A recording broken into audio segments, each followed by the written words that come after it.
Alright guys, I welcome you all to very important video by Launchpad Education. आज हम जिस video के बारे में बात करने वाले हैं, इस वीडियो में जिस टॉपिक के बारे में चर्चा करेंगे, that is one health approach. Now this one health approach आजकल न्यूज़पेपर्स में भी बहुत ज्यादा इसकी रिगार्डिंग कवरेज हो रही है, आपके एग्जाम के लिए भी बहुत इंपॉर्टेंट है, पर्टिकुलरली कोविड एरा के बाद। सो कोविड-19 ने इतना नुकसान किया है ह्यूमैनिटी एट लार्ज का, कंट्रीज एट लार्ज का, इकोनॉमी एट लार्ज का, सोसाइटी एट लार्ज का, कि the world is now talking about one health approach. तो इस वीडियो में वन हेल्थ अप्रोच के रिगार्डिंग सारी डायमेंशंस कवर करेंगे कि ये वन हेल्थ अप्रोच क्यों न्यूज में है क्या चीज, कौन सी अथॉरिटीज हैं जिन्होंने वन हेल्थ अप्रोच के बारे में बात करनी शुरू की है, क्या इनिशिएटिव है ये, कैसे टैकल करेगा डिजीज को, इसमें एनिमल्स का क्या रोल है, इसमें एनवायरमेंट का क्या रोल है और ह्यूमंस की कैसे इंटरेक्शंस के रिगार्डिंग बात की जा रही है, वो सारी कवरेज आज इस वीडियो में करेंगे। So before moving further, let me first inform you about online 2024 batch के बारे में, which is now available for 37,500। तो 37,500 में आपको ये बैच अवेलेबल है, जिसमें आपको book set free of cost avail करवाया जाएगा, जो आपकी स्टैंडर्ड बुक्स हैं। नोट्स तो एडिशनल मिलेंगे ही, बट उसके साथ स्टैंडर्ड टेक्स्ट बुक्स, चाहे वो आपकी पॉलिटी के लिए हो या फिर एथिक्स के लिए हो या फिर इकोनॉमी के लिए, वो सारा बुक सेट आपको इसी कॉस्ट के अंदर प्रोवाइड किया जाएगा। और ये बैच की जो वैलिडिटी है, that is lifetime validity. That means it's not that सिर्फ once you have to come, you can come multiple times जब तक आपके कॉन्सेप्ट क्लियर नहीं होते और इफ यू फील लाइक मुझे कोचिंग की दोबारा रिक्वायरमेंट है। This is online live interactive session and it is not के you will not be interacting with the mentors, you will be interacting with the mentors as well, and result oriented approach है, because we always insist in our classes क्या चीज के बारे में कि preparation को strategize करना is more important. So strategy के बारे में सारी गाइडेंस होगी and personalized attention will be provided to you. So batch cost is 37,500। आप नीचे नंबर्स जो दिए गए हैं उन पर कॉल करके भी पता कर सकते हो, या फिर हमारी वेबसाइट launchpadeducation.in पर जाके सीधा आप बैच परचेज कर सकते हैं। अब कंटेंट टू बी कवर्ड अपनी वीडियो में हम क्या क्या बात करेंगे कि ये वन हेल्थ अप्रोच न्यूज में क्यों है, सेकेंडली वन हेल्थ अप्रोच है क्या, what it is, why this is relevant, authorities क्या क्या इन्वॉल्व है, कारण अथॉरिटीज का, क्योंकि कई बार प्रीलिम्स में आपको क्वेश्चन आ जाता है कि which of the following authorities are involve in one health mission. So उसमें 4 ऑप्शन दिए गए, एक कोई गलत होगा या सारे सही होंगे, so इसलिए वी नीड टू नो के कौन कौन इस वन हेल्थ अप्रोच में इन्वॉल्व है। Then next we need to study के why हमें ह्यूमंस और एनिमल्स के रिलेशनशिप को समझना जरूरी है। Now this is the most important point कि ह्यूमंस एंड एनिमल्स के रिलेशनशिप को कैसे स्टडी किया जा सकता है। पर्टिकुलरली हम बात करें जूनोटिक डिजीजेस की, दैट मींस वो बीमारियां जो जानवरों से इंसानों में ट्रेवल करती हैं, कैसे ट्रेवल करती हैं, क्यों ये प्रॉब्लम बन रही है और कैसे हम इसको टैकल कर सकते हैं।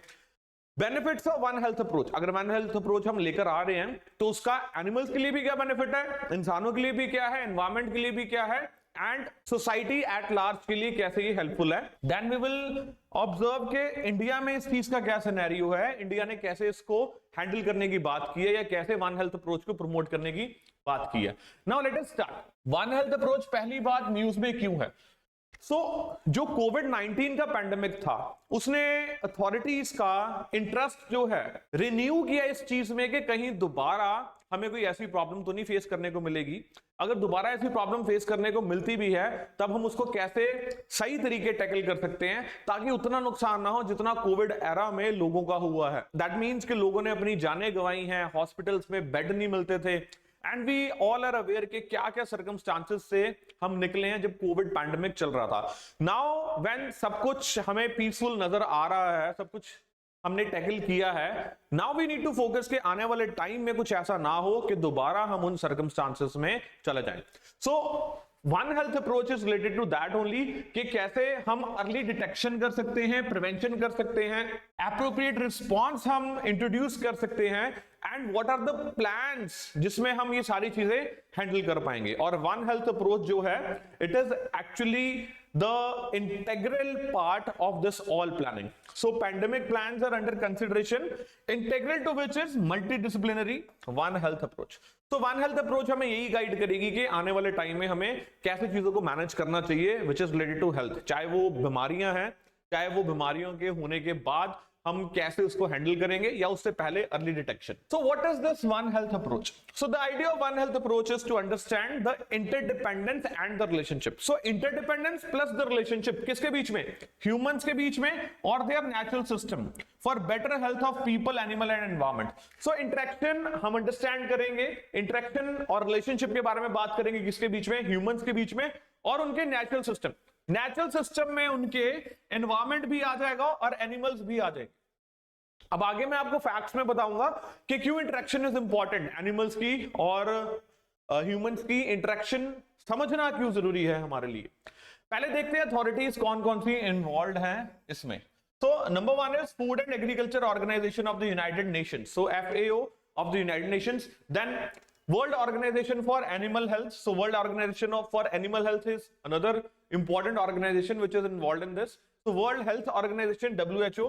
So primarily आपको ये तीन तो याद रखनी है, उसके साथ UNICEF. So they're collaborating with United Nations Children's Fund. So UNICEF के साथ इनकी collaboration है, किसकी? World Health Organization की, World Organization for Animal Health and the Food and Agriculture Organization. So this is very much important कि ये जो तीन organisation, they are collaborating with UNICEF and World Bank ताकि वो One Health approach पे काम कर सके. Now, why to study the relationship between humans and animals? तो देखिए बात बड़ी सिंपल है, क्या कि 60% जो इन्फेक्शियस डिजीजेस हैं जो अभी हमें पता है, and 75% of all emerging infections जो ह्यूमंस में है, they are an outcome of zoonotic diseases only. That means जो जानवरों में बीमारियां हैं और जो इंसानों में बीमारियां हैं, जानवरों की बीमारी इज रिस्पॉन्सिबल प्राइमरली जो इंसानों पर कैरी हो रही है।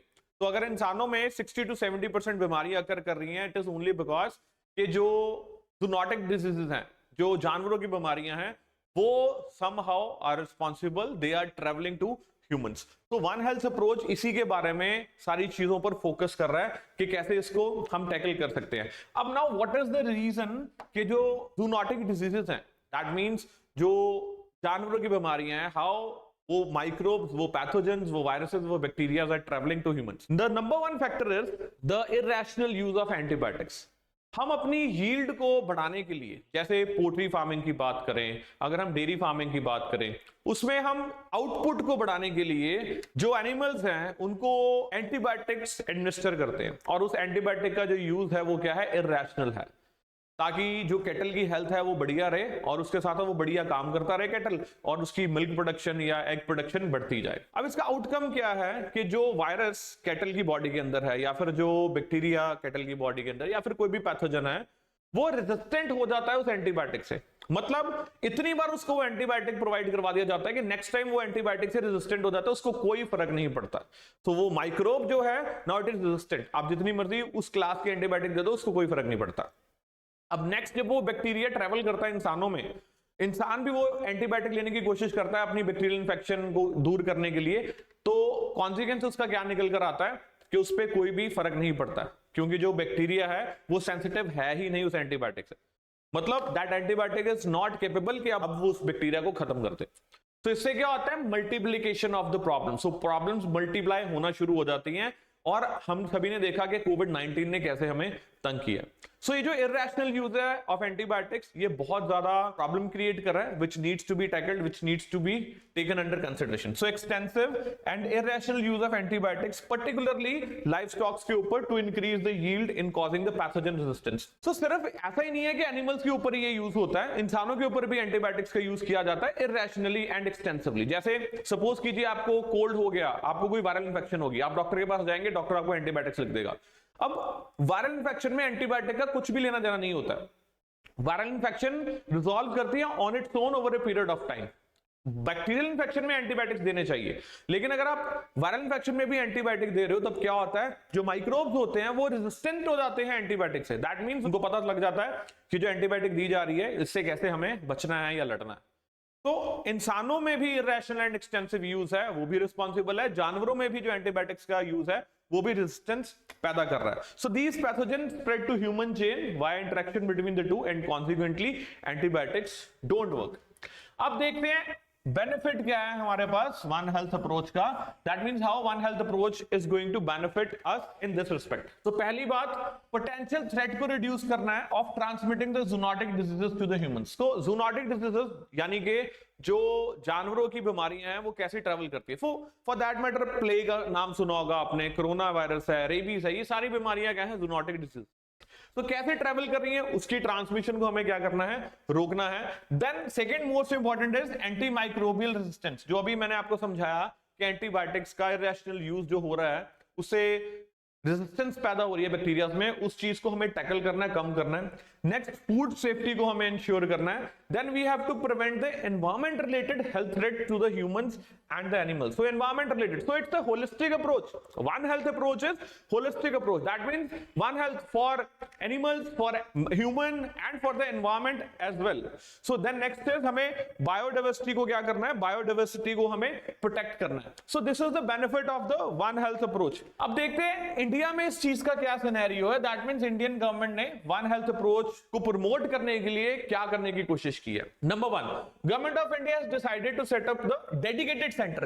कौन सा dedicated centre, under ICMR, that means Indian Council of Medical Research के अंडर उन्होंने एक डेडिकेटेड सेंटर एस्टैब्लिश करने की बात की है टू कंटेन जूनोटिक डिजीज, ताकि इवन अगर इंटरेक्शन हो भी रही है एनिमल्स की और ह्यूमंस की, तब भी वो जो डिजीजेस है एनिमल्स के जूनोटिक डिजीज वो ट्रांसमिट ना हो ह्यूमंस में, और कोई इतना बड़ा क्राइसिस ना आए जो कोरोना पैंडेमिक के दरमियान हमें देखने को मिला है। तो क्या है जी वो centre, the centre for one health at Nagpur, and also constituted a national expert group on one health. So national expert group on one health भी बनाया, plus centre for one health at Nagpur भी एस्टैब्लिश किया गया, ताकि one health approach को seriously consider किया जा सके। So collaboration and cooperation to adopt and implement the one health framework in India. So one health framework India में कैसे लाया जाए, कैसे एस्टैब्लिश किया जा सके, कैसे ह्यूमंस को बेनिफिट हो, कैसे एनिमल्स को, कैसे एनवायरमेंट को इसका बेनिफिट हो, कैसे हमने एंटीबायोटिक रेजिस्टेंस को टैकल करना है, कैसे हमने जूनोटिक डिजीज जो है स्प्रेड ना हो ह्यूमंस में, उस चीज का ध्यान रखना है।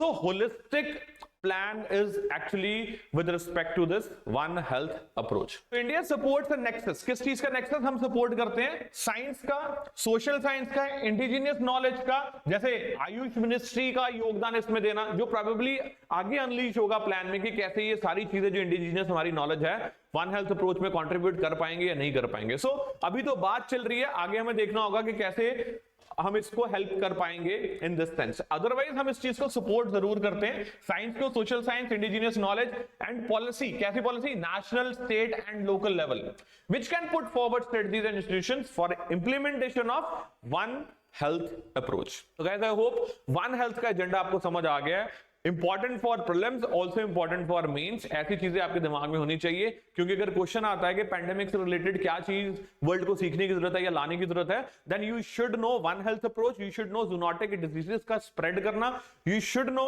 Microbial resistance. आपको पता होना चाहिए कि कैसे इरेशनल यूज किया जाता है एंटीबायोटिक्स का, एज अ कॉन्सिक्वेंस रेजिस्टेंस पैदा होती है, और जो बैक्टीरियल इंफेक्शंस में बैक्टीरिया काम कर रहे होते हैं, they are no more sensitive to that class of antibiotics. So ये बहुत बड़ी प्रॉब्लम है, अक्सर न्यूज़पेपर में भी इसके रिगार्डिंग चर्चा चलती रहती है। So I hope you like the lecture. अगर आपको लेक्चर पसंद आया तो जरूर इसको रेटिंग दीजिएगा 5 स्टार लिखकर। So anyway, we'll keep bringing such content for you. Till then, thank you very much. See you. Bye bye.